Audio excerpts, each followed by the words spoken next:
Keanu Reeves saw a chef chopping veggies at 3 a.m., then found out why he skipped college. A Hollywood legend walks into a dark restaurant kitchen at 3 in the morning wearing gray maintenance coveralls and worn work boots. His famous long hair is tucked beneath a baseball cap. Nobody recognizes him. Nobody even glances his way. But what he discovers in the flickering shadows will shatter everything he thought he knew about his own business. A young chef with hollow eyes and trembling hands is chopping vegetables alone in the darkness. A photograph taped to his workstation reads, "Mom and the last good day." And when the truth finally emerges, not a single person in that company will ever forget what happens next. This is not a movie. This is real life. Keanu Reeves had built an empire on instinct and compassion. 20 years ago, after wrapping his most grueling action franchise, he had opened the first Second Chance kitchen with nothing but a vision and a dream. He wanted to create something different from Hollywood. Something real. A place where good food met second chances, where struggling people could find honest work and dignity, where nobody was judged by their past but celebrated for their potential. Now, at 60, he owned 47 locations across the Midwest. The restaurant chain had become his passion project, a way to stay connected to ordinary people and prove that business could be built on kindness rather than exploitation. Every location bore his philosophy on the wall. Everyone deserves a seat at the table. But lately, something had been gnawing at him. Customer complaints were rising. Staff turnover was brutal, especially at the Cincinnati location. The quarterly report showed a disconnect he could not fix from his office in Los Angeles. Numbers told one story, but Keanu had learned over decades in Hollywood that the real story was always in the people. So he did what he always did when numbers stopped making sense. He went to see for himself. Nobody at the Cincinnati location knew Keanu Reeves by face. Without his signature long hair flowing freely, without the celebrity aura that followed him at premieres and press events, he was just another middle-aged man trying to blend in. Corporate had arranged everything through back channels. As far as anyone here knew, Mike Cooper was just another guy trying to make ends meet with a maintenance gig. Gray coveralls, worn brown work boots, a dark navy baseball cap pulled low over his eyes, his distinctive hair tucked carefully underneath. A clipboard in hand. Perfect camouflage. It was 2:47 in the morning on a Tuesday when Keanu pushed through the back door of the kitchen. His fake assignment was simple. Check the walk-in freezers for temperature fluctuations. Document any maintenance issues. His real mission was far more important. Figure out why this particular location was hemorrhaging employees faster than any other in the entire chain. Why the soul of this restaurant seemed to be dying. The kitchen should have been empty at this hour. The dinner service had ended at 11. The cleaning crew had finished by 1. Nobody should be here until the morning prep team arrived at 6. But it was not empty. Keanu heard it before he saw it. A steady, rhythmic sound echoing through the stainless steel silence. Twack, twack, twack. He followed the sound past the industrial dishwashers, past the prep stations, still smelling faintly of yesterday's garlic and thyme, until he reached the far corner of the kitchen where a single overhead light flickered like a dying heartbeat. There, hunched over a cutting board, was a young man, early 20s maybe, slim build, dark brown hair falling across his forehead in messy waves. His chef whites were spotless despite the ungodly hour, sleeves rolled precisely to his elbows. In his right hand, a santoku knife moved with mechanical precision.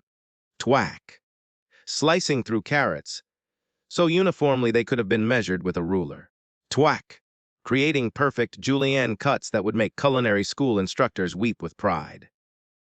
Thwack. Keanu stood there for a full minute, watching in silence. The young man never looked up, never paused, never reached for his phone or hummed along to music that was not playing. Just him, the knife, and an impossible mountain of vegetables that needed breaking down before dawn. There was something almost sacred about the scene, something that reminded Keanu of monks in meditation, of artists lost in creation. But there was also something deeply wrong. The young man's movements were precise, yes, but there was a hollowness to them, a mechanical quality that spoke of exhaustion so profound it had become autopilot. Hell of a time to be working, Keanu finally said, keeping his voice casual. The knife stopped mid-slice. The young man's head snapped up, eyes wide with the startled look of someone caught doing something forbidden. But then his face smoothed into something careful and polite. A mask, Keanu recognized. He had worn enough masks himself to know one when he saw it. Oh, hey. The young man's voice was soft, almost hoarse. You're the new maintenance guy, right? Mike.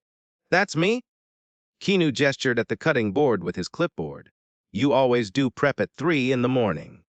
Someone's got to do it. The young man's name tag read Tyler. He returned to his carrots, though his movements were slightly less fluid now, aware of being watched.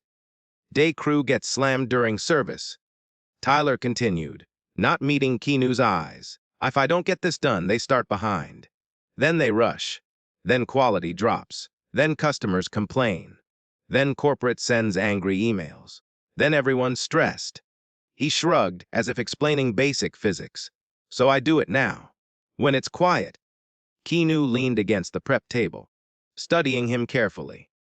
Tyler's hands were steady on the knife, but there was something hollow in his eyes. The kind of tired that sleep could not fix. Deep purple shadows had taken up permanent residence beneath those hazel eyes, like bruises that never healed. You pull the graveyard shift often? Keanu asked. Every night. Be choice. Tyler's jaw tightened almost imperceptibly. Be necessity. The answer hung in the air between them, heavy with things left unsaid. Keanu had interviewed hundreds of employees over the years, both as an actor understanding characters and as a business owner understanding his people. He had learned to read the silences. This was not burnout. This was not someone putting in extra hours hoping for a promotion. This was not ambition or dedication in any normal sense. This was something else entirely. Kitchen's dead this time of night, Keanu pressed gently. Can't be more than a handful of customers, if any. Why not work days when it's busier? Better tips if you're on the line during service. I like the quiet.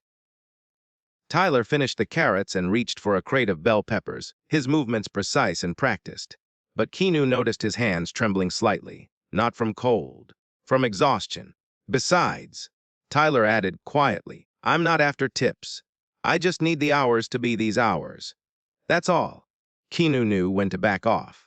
He had learned that pushing too hard only made people retreat further into their shells. He nodded, made a show of checking his clipboard, and headed toward the walk. In freezer like that was what he had come for all along. But as he passed Tyler's station, something caught his eye. There, taped to the inside of the metal shelf beside the cutting board, was a photograph. Small, maybe 4 by 6 inches. The edges worn soft from being handled countless times. It showed a younger Tyler, high school age probably, grinning beside a woman with kind eyes and the same dark hair. They were at some kind of outdoor festival, cotton candy in hand, both laughing at something beyond the frame. The woman's arm was wrapped around Tyler's shoulders, and the love between them was obvious even in a faded photograph. Written in marker along the bottom, in handwriting that had begun to fade, Mom and the last good day. Keanu felt something twist deep in his chest. He understood loss. He had experienced more than his share of grief throughout his life. He knew what it meant to carry photographs of people who were no longer there to preserve moments that could never be recreated. He knew the weight of those 5 words, the last good day. What had happened after that day? He had built Second Chance Kitchen on a simple philosophy. Good food starts with good people. But somewhere along the way, in the spreadsheets and expansion plans and quarterly projections, he had lost sight of what good people actually meant. They were not numbers on a productivity chart. They were not efficiency metrics to be optimized. They were stories, struggles, sacrifices, stories he would never see from his corner office in Los Angeles. Mike. Keanu turned. Tyler was looking at him now. Really looking. With an expression that was part wariness and part something else. Something that might have been hope, buried deep beneath layers of exhaustion. You seem different than most maintenance guys, Tyler said quietly. How so? You actually listen. Tyler wiped his knife on his apron, then immediately went back to chopping. But his voice was softer now, almost vulnerable. Most people don't. They just talk at you, or past you, or through you. But you actually listen. Keanu felt the weight of those words settle on his shoulders. How many Tylers were out there, working in the shadows of his empire, unseen and unheard? How many had he overlooked in his pursuit of expansion and market share? How many were chopping vegetables at 3 in the morning while carrying burdens nobody bothered to ask about? I'm just doing my job, Keanu said quietly. Yeah, Tyler smiled, but it did not reach his eyes. May 2. The conversation ended there, but Keanu could not shake the image of that photograph. The last good day. What had happened to the woman with kind eyes? What had turned a smiling teenager at a festival into a hollow-eyed young man chopping vegetables alone in the dark? Keanu finished his freezer inspection. Everything was fine, as he had suspected it would be. He headed for the exit, already planning his next moves. But before he left, he glanced back one more time. Tyler was still there, still chopping, still alone. The overhead light flickered, casting strange shadows across his gaunt face. Keanu made a decision right then and there. He did not know Tyler's story yet, but he was damn sure going to find out. Because something told him that whatever was keeping this young man in the kitchen at 3 in the morning was not ambition or dedication. It was desperation. And Keanu Reeves did not build an empire by ignoring desperation when he saw it. Keanu did not sleep after his shift ended at 6 in the morning. He went back to his hotel room, showered, and sat by the window watching Cincinnati wake up. The Ohio River glinted in the early morning light. Cars began filling the streets. People rushed to jobs they probably hated, lives they were probably just surviving. But Keanu's mind kept circling back to that photograph. The last good day. The way Tyler had moved through the kitchen like a ghost. The careful distance he kept from anything personal. The trembling hands. The hollow eyes. Keanu had learned over the years that the best truths came out over coffee, not interrogations. People opened up when they felt safe, not cornered. So when his next shift started at 2 in the afternoon, he made sure to time his break with Tyler's.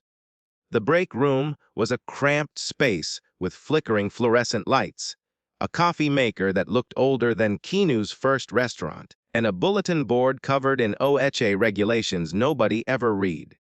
The walls were that particular shade of institutional gray that seemed designed to drain hope from anyone who spent too long staring at them. Tyler sat alone at the corner table, a paper cup of black coffee cooling between his hands. He was not drinking it, just staring at it like it might contain answers to questions he was afraid to ask. Mind if I sit? Keanu asked, already pulling out the plastic chair across from him. Tyler glanced up, surprised. Oh, sure. Mike, right? That's me. Keanu sat down with his own coffee. It was terrible stuff. Burnt and bitter, the kind of coffee that tasted like disappointment. He took a sip anyway. So I gotta ask, Keanu said casually. You work graveyard, but you're here at 2 in the afternoon. What gives? Double shift today. Tyler's voice was flat, matter of fact, like he was reciting a weather report. Jimmy called in sick. They needed someone on prep. When's the last time you slept? I sleep.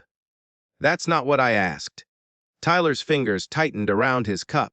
For a moment, Keanu thought he might shut down completely. Build that wall higher. Retreat behind the mask. But then something shifted in his expression. A crack in the armor. Small but real? Sunday?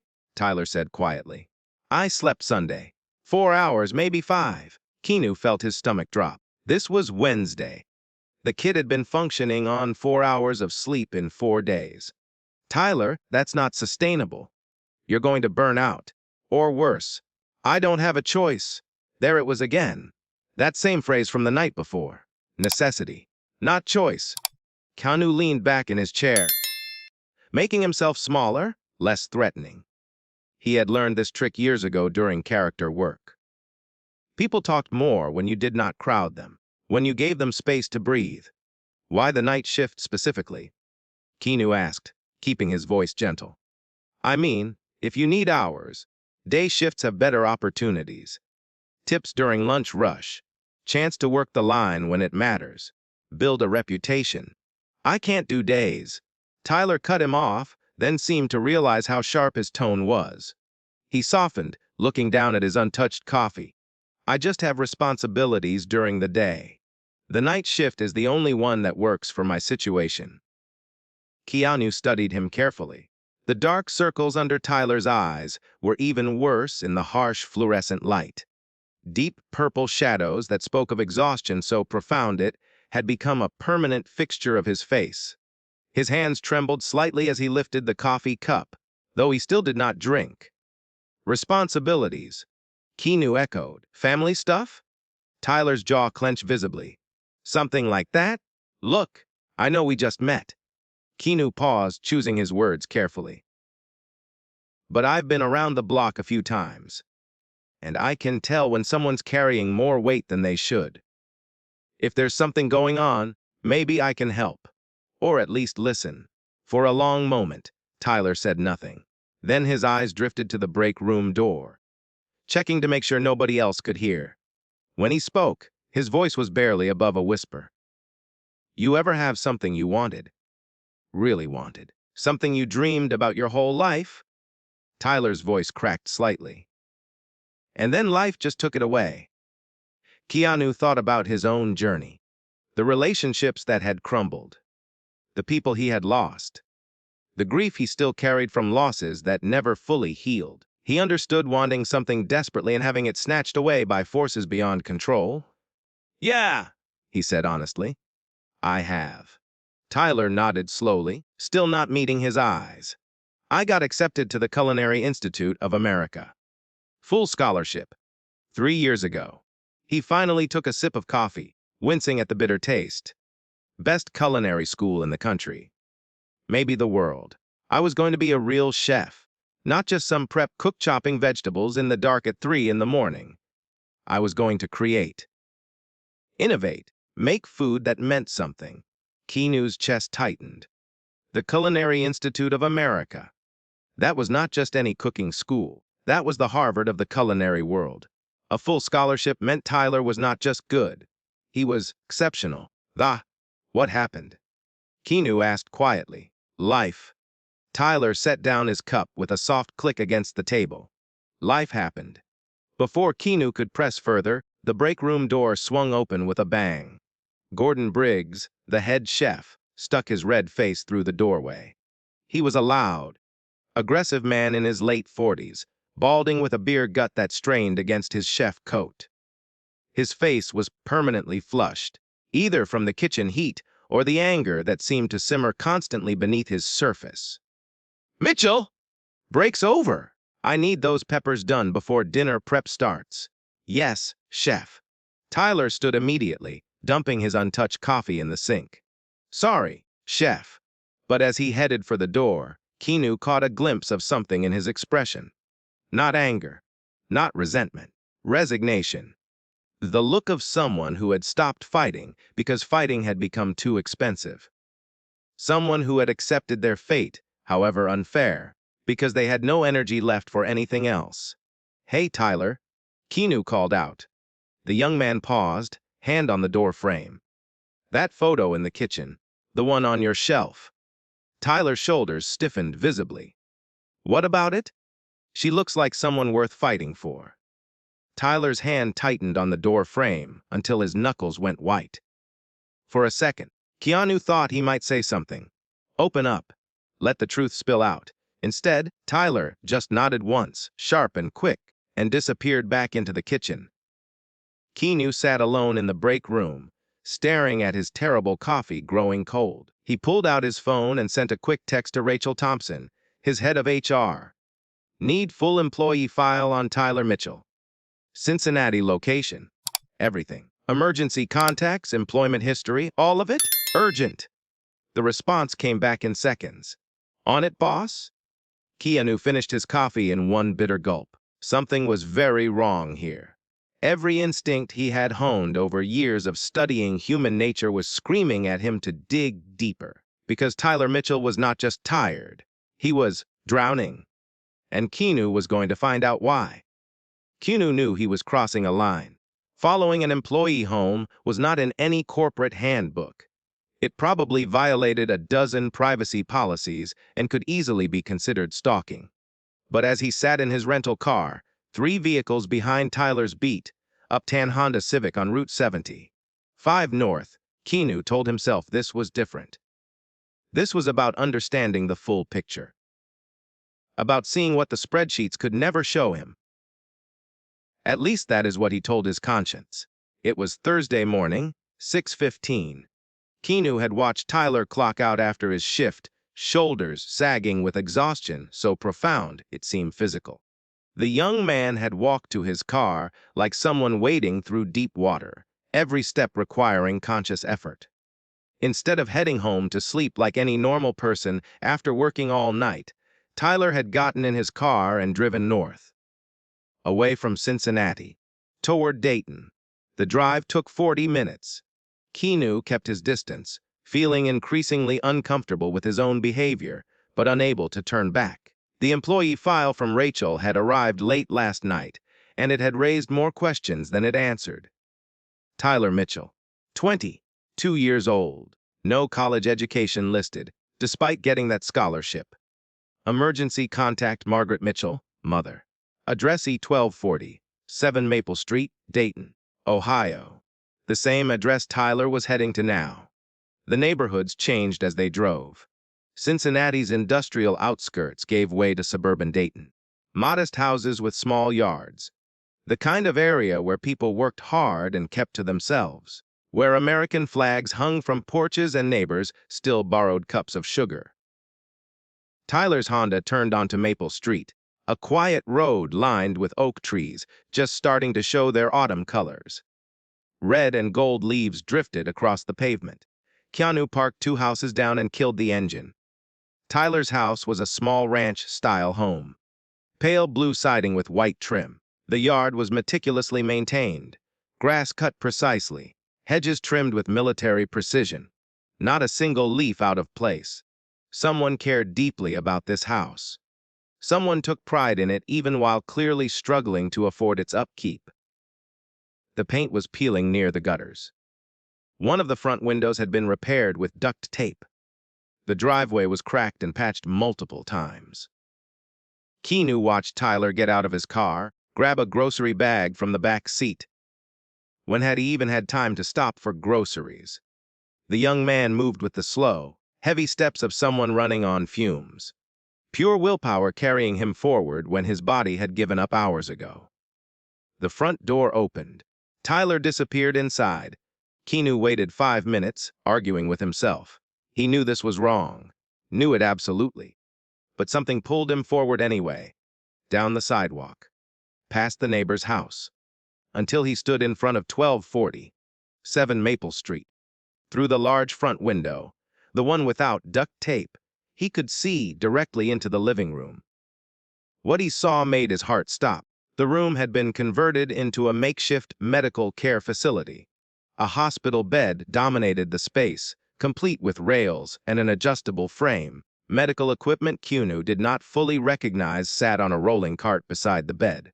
Oxygen tank, heart monitors, IV stands with bags of fluid, pill bottles lined up with military precision on a nearby table. And in the bed, propped up with pillows, was a woman. Margaret Mitchell.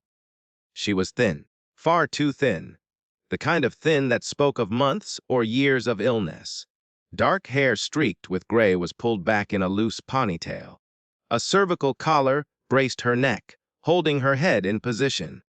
Her arms rested on top of the blankets, But something about the way they lay there, motionless and precisely positioned, told Keanu they were not just resting. She could not move them. Tyler appeared in view, still wearing his work clothes from the restaurant. He set down the grocery bag and immediately went to his mother's side. Keanu watched as he adjusted her pillows with practiced care, checked something on one of the monitors, then disappeared into what must have been the kitchen. When he returned, he carried a bowl and a spoon. Keanu watched through the window, throat tight, as Tyler pulled a chair close to his mother's bed and began to feed her. Slowly, patiently, spooning what looked like oatmeal into her mouth, waiting for her to chew and swallow, then repeating the process. Margaret's head could move slightly. She turned toward her son, and even from the street, Keanu could see her smile, the kind of smile that said, "Thank you," and "I'm sorry," and "I love you," all at once. Tyler said something that made her smile wider. He was talking to her, keeping up a conversation, making her laugh even as he fed her breakfast one careful spoonful at a time. After a few minutes, he set down the bowl and picked up a water bottle with a straw, holding it steady while she drank. Then he checked her collar, adjusted her blankets, moved to the medical equipment and wrote something on a chart. Tracking medications, probably. Then Keanu saw Tyler check his watch, saw his shoulders slump with exhaustion so profound it was almost visible. Saw him run a hand through his hair in a gesture of pure, bone, deep weariness. But then Margaret said something. Keanu could see her lips move, and Tyler straightened up, painted on a smile that did not reach his hollow eyes, and nodded. He disappeared again, returning with what looked like a book. He settled into the chair beside her bed and began to read aloud. His mother's face relaxed into peaceful contentment as she listened to her son's voice. Keanu stepped back from the sidewalk. His vision was blurring. The pieces fell into place with devastating clarity. The night shifts, the exhaustion, the photograph labeled "The Last Good Day." The culinary school scholarship Tyler had turned down. This was not just a young man working hard to make ends meet. This was a son who had sacrificed everything to care for his mother, his education, his dreams, his entire future. Tyler worked all night at the restaurant so he could be home during the day, to feed her, bathe her, monitor her medications, do her physical therapy exercises, keep her alive and comfortable in the home she loved rather than some cold institution. He slept God knows when, if at all. He had been doing this for 3 years, alone. Keanu walked back to his car on unsteady legs and sat behind the wheel, gripping it hard enough to make his knuckles white. He had come to Cincinnati looking for answers about employee retention and customer satisfaction. Instead, he had found something that shattered every assumption he had ever made about success, sacrifice, and what it truly meant to be strong. Keanu pulled out his phone and made a call. "Rachel, it's Keanu. I need you to find out everything about Margaret Mitchell. Medical history, insurance coverage, care costs, everything. And I need it by tonight." There was a pause on the other end. "Boss, is everything okay?" Keanu looked back at the small blue house where a young man was reading to his paralyzed mother after working all night without sleep. "No," he said quietly. "But it's going to be." Keanu could not focus on his next shift.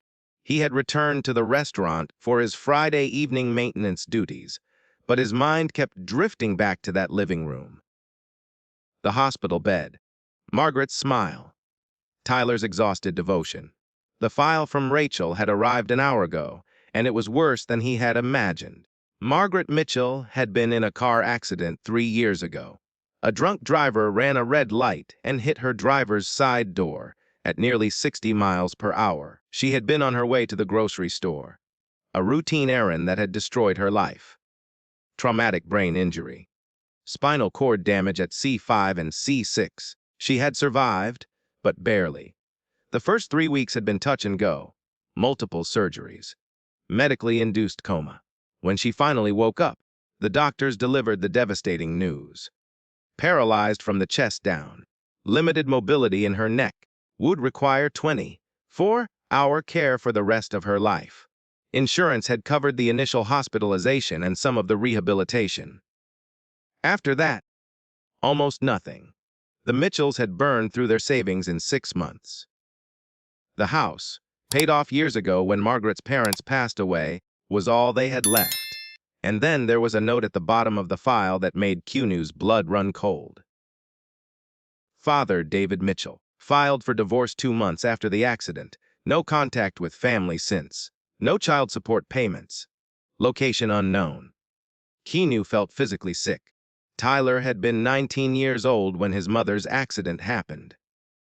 3 weeks before he was supposed to leave for the Culinary Institute of America. 3 weeks before his entire future was supposed to begin. And his father had abandoned them both. Left a 19-year-old kid to care for his paralyzed mother alone. Keanu found Tyler in the walk, in cooler doing inventory with a clipboard and a pen that kept slipping from his trembling fingers. The young man looked worse than usual tonight. Gray-faced, swaying slightly on his feet. The tremors in his hands were getting worse. Tyler. Keanu said his name carefully. No response. The pen scratched across the clipboard. Tyler. The pen stopped. Tyler's shoulders tensed, but he did not turn around. You see the memo.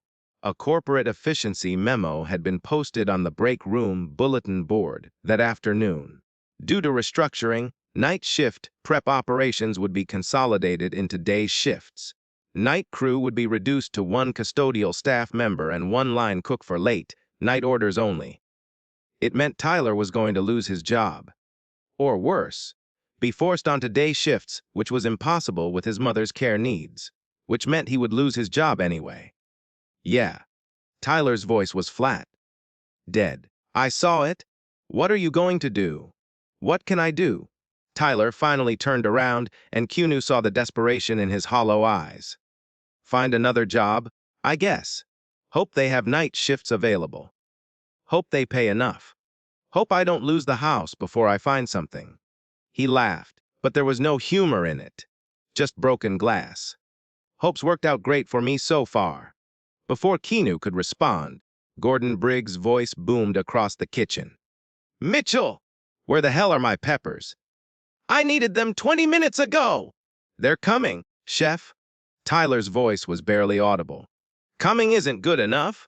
Gordon stormed into the cooler, red-faced and furious, cheap cologne mixing with the smell of sweat and kitchen grease.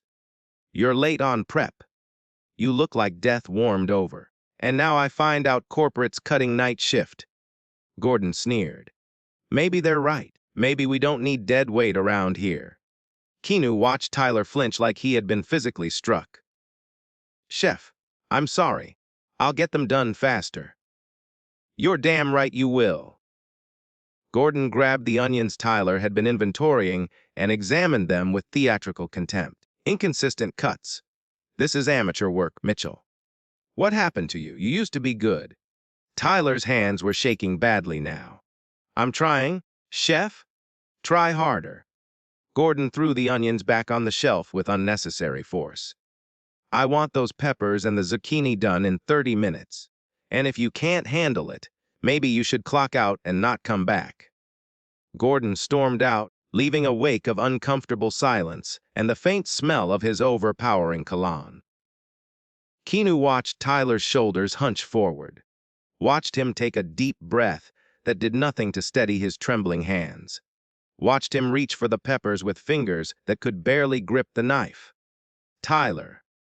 Keanu kept his voice quiet. When's the last time you ate? I'm fine. That's not what I asked. I said I'm fine. Tyler snapped, then immediately looked stricken by his own tone. Sorry? I'm sorry, Mike. I just need to get this done. Keanu watched him work for another 5 minutes. Tyler was spiraling. Anyone could see it. His cuts were getting sloppier. His breathing was shallow and rapid. The tremors in his hands made the knife dangerous. I'm taking my break, Keanu announced. You should too. Can't. Need to finish. Tyler. Break. Now. Something in Keanu's tone, the voice of someone used to being in command, must have cut through Tyler's exhaustion.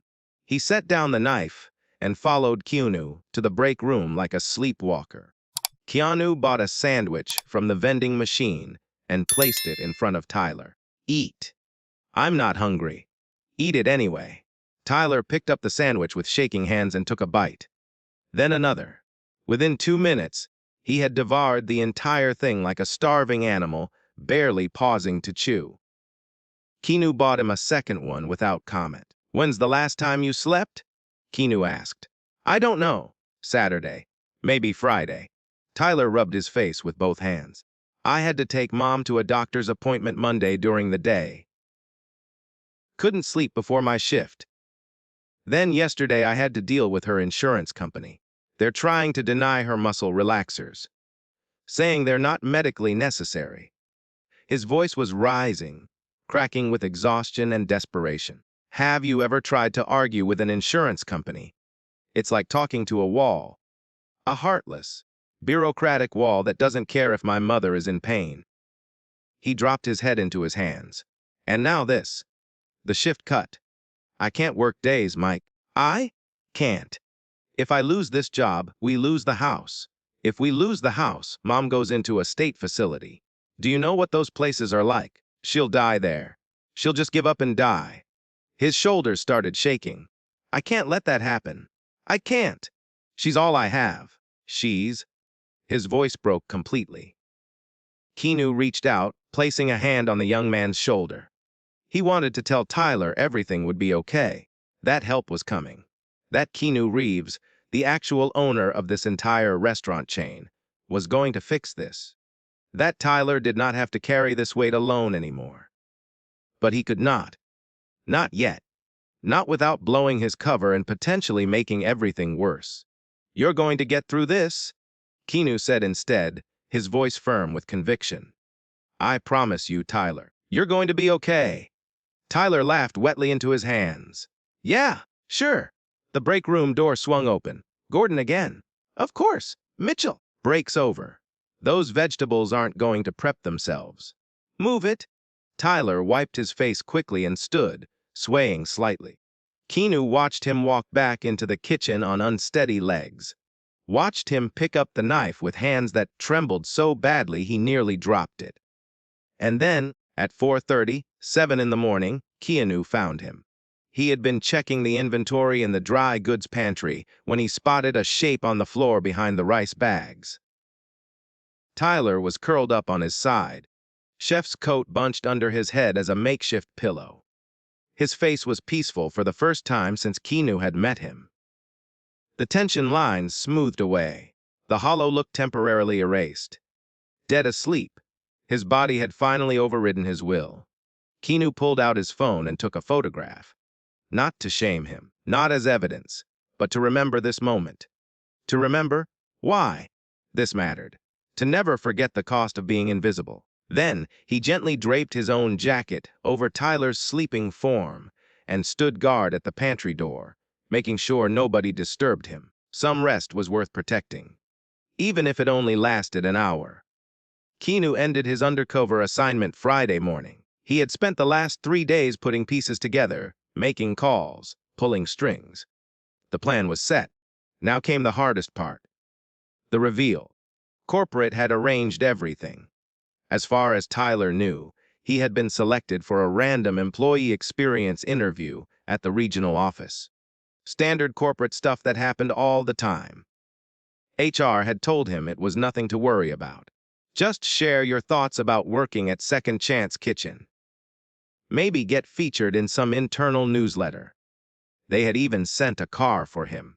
Keanu watched from the control room as Tyler entered the studio space they had set up to look like a professional conference room. The young man looked terrified. He was wearing khakis and a button-up shirt that was slightly too big. Probably borrowed or thrifted for this occasion. His hair was combed neatly. He had shaved. But the dark circles under his eyes were still there. Still permanent. He doesn't know, Keanu asked Rachel Thompson, his head of HR, who stood beside him watching the monitors. No clue. He thinks this is a standard interview with our employee satisfaction team. She glanced at Keanu with concern. Are you sure about this? The cameras, the production crew. It's a lot to spring on someone. He deserves to have his story told. Keanu's voice was firm, and I need him to understand that what happens next isn't charity. It's recognition. It's what he's earned. Rachel nodded, though she still looked uncertain. Whenever you're ready, boss. Keanu took a deep breath, straightened the tie he had not worn in days. His real clothes, not Mike Cooper's coveralls. He walked toward the studio door. Inside, Tyler sat at a table across from two producers holding clipboards. They were asking him soft questions. How long have you worked for Second Chance Kitchen? What do you like about the job? Standard stuff designed to make him comfortable. Tyler was answering politely, hands folded on the table, clearly nervous but trying his best. He kept glancing at the cameras positioned around the room, probably wondering why a simple employee interview needed such elaborate equipment. Keanu waited in the hallway, listening through his earpiece. His heart was pounding harder than it had in years. Harder than any film premiere, harder than any major business deal. Because this mattered more. Okay, Tyler, just a few more questions, one of the producers said pleasantly. We're going to bring in someone from upper management to chat with you. Nothing scary, I promise. Just want to get a leadership perspective on your experience. Sure, Tyler said quietly. That's fine. Keanu received the cue through his earpiece. He pushed open the door and walked in. Tyler glanced up casually, then did a double take so sharp he nearly fell out of his chair. Mike. His voice cracked with confusion. Why are you dressed like? Tyler's eyes darted between Keanu and the cameras, panic rising visibly. Is this about the other night? When I fell asleep in the pantry? I swear it won't happen again. I was just exhausted and Tyler, stop. Keanu moved closer, hands raised in a calming gesture. You're not in trouble. Then what is this? Who are you? Keanu took a breath. My name isn't Mike Cooper. He paused, letting the words settle. It's Keanu Reeves. I'm the CEO and founder of Second Chance Kitchen. The color drained from Tyler's face so fast it was almost visible. His mouth opened but no sound came out. I spent the last week working undercover in our Cincinnati location. Keanu continued, watching emotions flash across Tyler's face. Confusion. Betrayal. Fear. I wanted to understand what was really happening in our restaurants. What corporate doesn't see from the outside. And then I met you. Tyler stood abruptly, his chair scraping against the floor with a screech. You followed me. His voice was shaking now. You came to my house. You saw? He swallowed hard. You had no right. No, right, You're absolutely correct. Keanu's voice was steady. Sincere. I invaded your privacy, and I apologize for that. But Tyler, what I saw. What you're doing for your mother. I couldn't walk away. So what? Tyler's hands clenched into fists at his sides. You're going to fire me now. Tell me I'm a liability because I fell asleep one time. Because I'm not efficient enough for your corporate mandates. His voice broke. Go ahead. Add it to the list of things that have gone wrong in my life. Tyler, I gave up? Everything? The words exploded out of him. Raw. Desperate. 3 years of pain and sacrifice erupting like a dam breaking. Everything. And I'd do it again, okay? I'd do it 1,000 times. Because she's my mom. And she's all I have. And I don't care if you think I'm not good enough for your restaurant. I don't care if. I think you're extraordinary. Tyler stopped mid-breath. He stared at Keanu like he had just spoken a foreign language. What? Keanu moved closer. His voice was soft but filled with conviction. You work a full night shift, drive an hour each way, care for your mother around the clock, and somehow still show up every single night to do your job with precision and dedication. You sacrificed a full scholarship to one of the best culinary schools in the world. You've been doing this for 3 years with no help, no support, no recognition. He paused. That's not a liability, Tyler. That's the definition of strength. Tyler's eyes were glistening now. His anger was deflating into something more vulnerable. something he had clearly been hiding for 3 long years. "Then why are you here?" His voice was barely a whisper. "What do you want from me?" Keanu smiled gently. "I don't want anything from you, son. I'm here to give you something back." "I don't understand." "You will." Keanu gestured to the chairs. "Please, sit down." "Let me explain." Tyler sank into his chair slowly. He looked like he might bolt at any moment. His hands were trembling again, not from exhaustion this time, but from adrenaline and fear and confusion all tangled together. Keanu sat across from him, hands folded on the table, meeting his eyes directly. "Tyler Mitchell, for the past 3 years, you've carried an impossible weight without complaint. You've put your mother's life before your own dreams. You've worked yourself to the bone and never asked anyone for help." Keanu's voice was thick with emotion. "But you don't have to do this alone anymore." "What are you talking about?" Keanu leaned forward. "I'm talking about changing your life. If you'll let me." Tyler stared at him. Tears were sliding silently down his cheeks now, too overwhelmed to speak. And for the first time in 3 years, Keanu saw something flicker in those exhausted, hollow eyes. Hope. The paperwork took 2 weeks to finalize. Keanu had wanted to move faster, but his legal team insisted on doing everything properly. Contracts, liability waivers, medical authorizations, a dozen other documents that needed signatures and notarizations and official stamps. Tyler had been in a daze since the reveal. Keanu had laid out the plan that day in the studio, and the young man had listened in stunned silence. Second Chance Kitchen would cover Margaret's medical expenses for a full year, including medications, equipment, physical therapy, and home care services. The company's education fund would enroll Tyler in an accredited online culinary degree program through Johnson and Wales University, and he would be promoted to assistant prep lead with flexible hours that actually accommodated his caregiving responsibilities. Tyler had cried, not quiet tears, deep, shaking sobs that came from somewhere profound and broken inside him. The sound of someone finally allowed to set down a weight they had been carrying alone for far too long. Keanu had let him cry, had handed him tissues, because some moments needed to happen without words. But the real moment, the one Keanu had been planning carefully, was today. He pulled up to 1240, 7 Maple Street at 2 in the afternoon on a Saturday, accompanied by Rachel Thompson and Daniel Foster, Second Chance Kitchen's chief operations officer. They brought folders of documents and a certified check that made Keanu's accountant nervous. But some things were worth more than money. Tyler opened the door before they could knock. He looked better than Keanu had ever seen him. The dark circles were still there, but lighter. His eyes were clearer. His posture was straighter. He had actually slept the past 2 nights. Really slept. Because a home care nurse named Christina now came from 9 in the evening to 7 in the morning, paid for by Second Chance Kitchen. Mr. Reeves. Tyler still looked uncomfortable with the formality. "Please, come in. Mom's been asking about you." The living room looked different in daylight. The medical equipment was still there. That would not change. But there were fresh flowers on the windowsill now. Bright yellow daisies. Sunlight streamed through clean windows. The room felt less like a hospital and more like a home. Margaret Mitchell sat in a new wheelchair, also courtesy of Second Chance Kitchen, positioned near the window where she could see the autumn colors on Maple Street.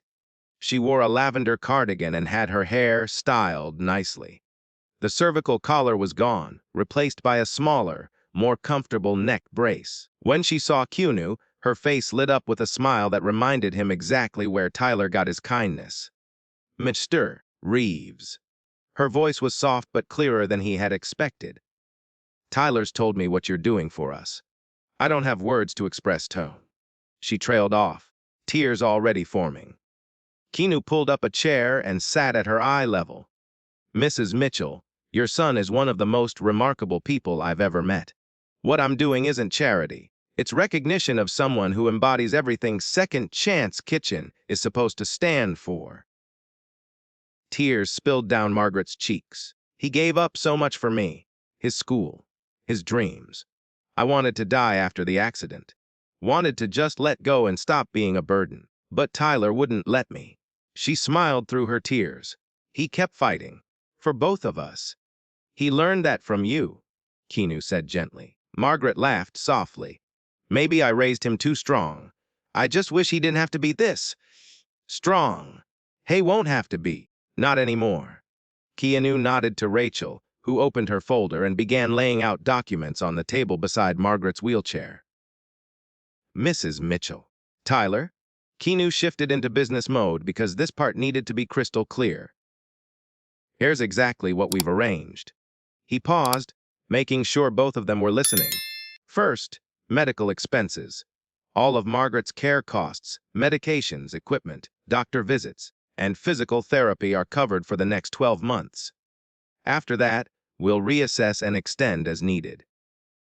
Tyler made a sound that was half laugh, half sob. That's almost $40,000. It's an investment. Keanu corrected. In someone who deserves it. Second, home care. Christina will continue on the night shift, and we're adding a part-time day nurse named Melissa. She'll come 3 days a week to help with physical therapy and give Tyler actual breaks. Margaret's hand trembled on the armrest of her wheelchair. I can't believe this is real, she whispered. It's real, Keanu assured her. Third, education. Tyler, you're enrolled in Johnson & Wales University's online culinary arts bachelor's program. All tuition, fees, and materials are covered. You'll start January term, which gives you 6 weeks to prepare. I don't know what to say, Tyler managed. Say you'll work hard and make us proud. Keanu smiled. Fourth, your position. You're being promoted to assistant prep lead at our Columbus location. It's 30 minutes closer to home, and the salary is increased to $48,000 a year plus full benefits.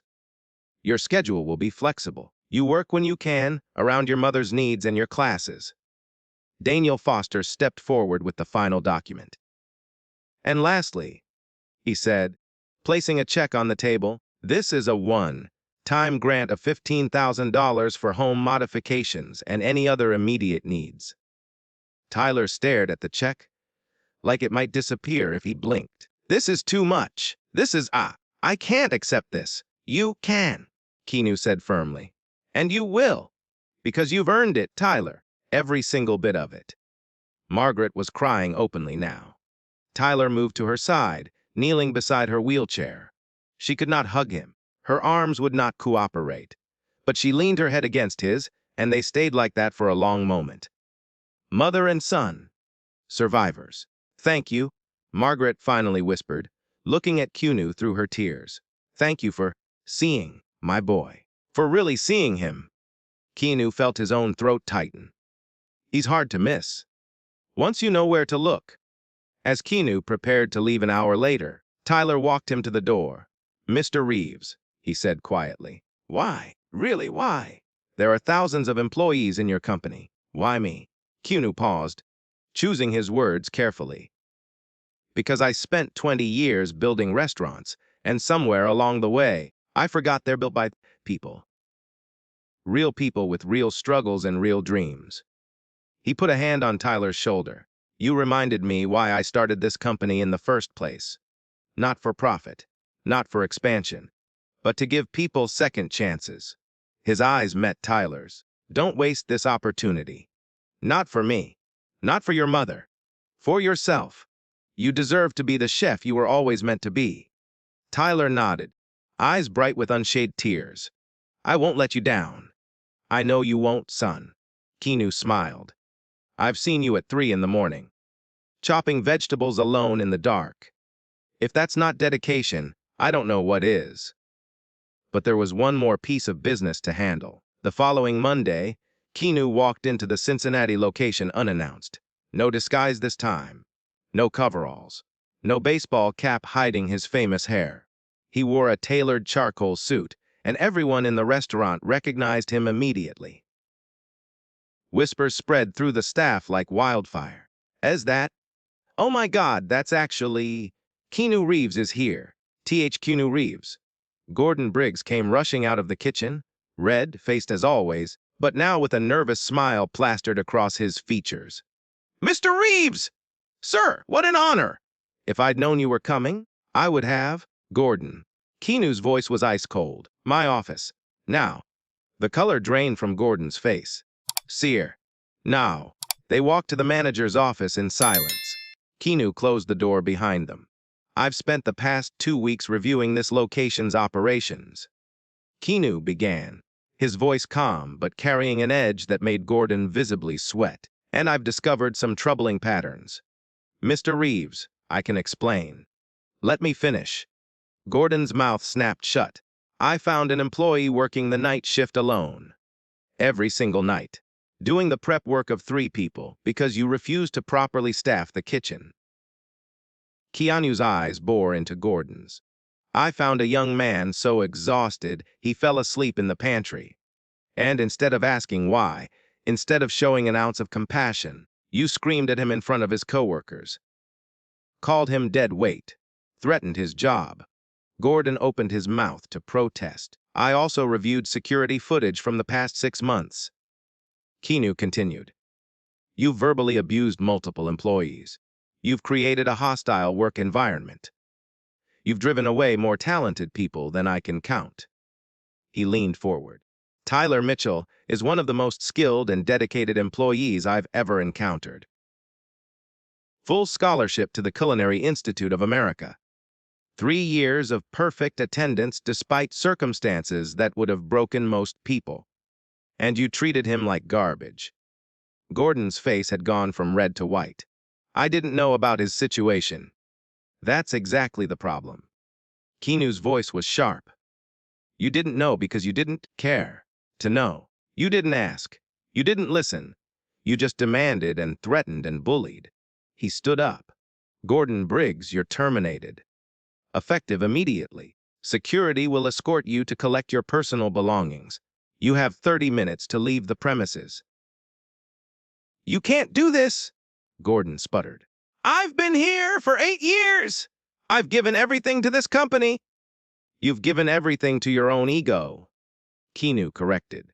"And you've taken everything from the people who actually make this restaurant run." He opened the office door. "30 minutes, Gordon. Don't make security drag you out." As Gordon stumbled past him, red-faced and sputtering, Keanu addressed the staff who had gathered nearby. "From today forward, things change at this location," he announced, his voice carrying across the restaurant. "Every employee will be treated with dignity and respect. Anyone who has concerns can reach out directly to our HR department without fear of retaliation." He paused. Second Chance Kitchen was built on the belief that everyone deserves respect. Everyone deserves a seat at the table. Somewhere along the way, we forgot that. I forgot that. His eyes swept across the gathered faces. I'm not going to forget again. 6 months later, the Columbus location of Second Chance Kitchen was Keanu's proudest achievement.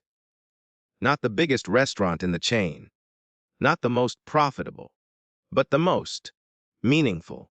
Every detail had been chosen with intention.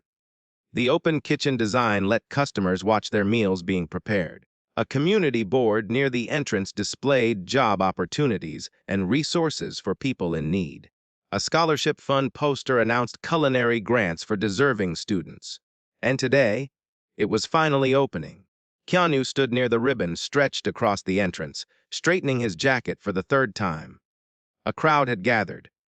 Press, local officials, corporate staff, community members curious about the new restaurant. But Keanu's eyes kept drifting to the parking lot. Then he saw it. Tyler's Honda Civic, cleaner and better maintained than before, pulling into a reserved spot near the entrance. Tyler emerged first. He was wearing a chef's coat, but not the standard white one. A sharp black coat with his name embroidered on the chest in elegant silver thread. Chef Tyler Mitchell, assistant kitchen director. He had filled out over the past 6 months. The gauntness was gone. The dark circles had faded. He looked healthy. He looked young again. But Keanu's attention shifted to the passenger side. Tyler was carefully helping someone out of the car. Margaret Mitchell, sitting in her wheelchair, looked radiant. Her hair was professionally styled. She wore a blue dress that matched her kind eyes. The neck brace was smaller now, less restrictive. Physical therapy and proper medical care had made a real difference.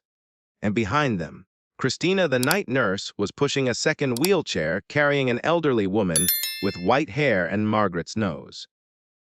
Grandma Eleanor, flown in from Arizona for the occasion. "Sorry we're late," Tyler called out, slightly breathless as he pushed his mother toward the entrance. "Traffic on 71 was crazy. You're right on time," Keanu said warmly, shaking Tyler's hand and then bending down to Margaret's level. "Amishes, Mitchell, you look beautiful. Thank you for being here. I wouldn't miss this for the world," Margaret said, her voice stronger than it had been 6 months ago. "My son opening a restaurant with Keanu Reeves. I still can't believe it's real." "Believe it?" Keanu said with a grin. The crowd quieted as Keanu stepped up to the microphone. Cameras clicked. News crews adjusted their angles. But Keanu kept his focus on Tyler, who stood beside his mother with one hand resting on her wheelchair.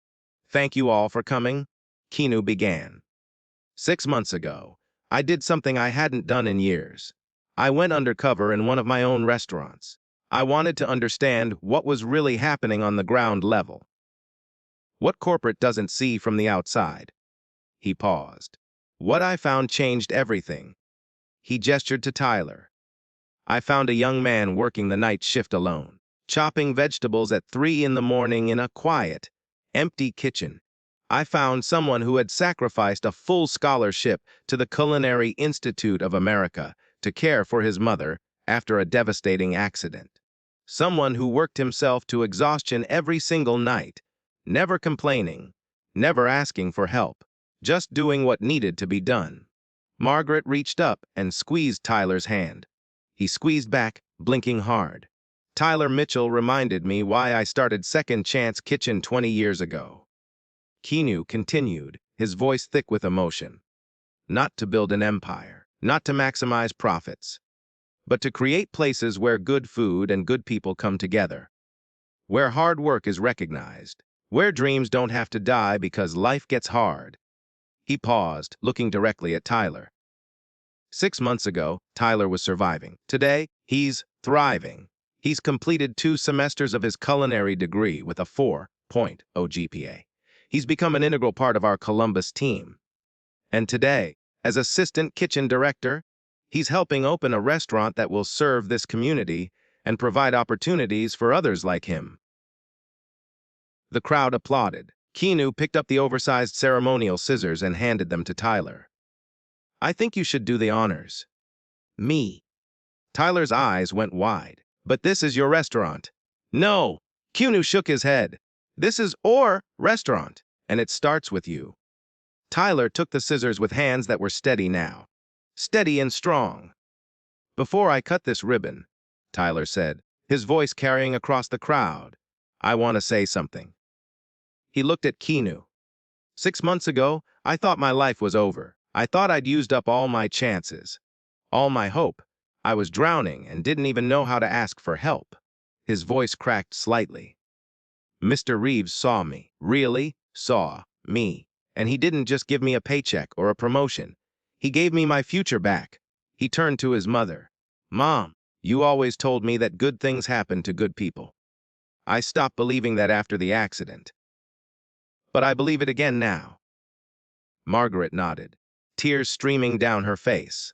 "I'm so proud of you, baby. So proud." Tyler positioned the scissors on the ribbon. "This restaurant isn't just about food. It's about second chances, about not giving up, even when everything feels impossible, and about the people who see us when we're invisible." He cut the ribbon in one smooth motion. The crowd erupted in applause. Cameras flashed. Music began playing from inside the restaurant. Staff members opened the doors, welcoming the first guests. But Keanu stayed focused on Tyler, who had knelt down beside his mother's wheelchair.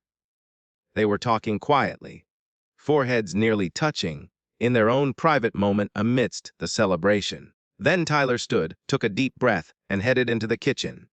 His kitchen, where his team was waiting, ready for service, ready to create, ready to feed people and build community, and do what he was always meant to do.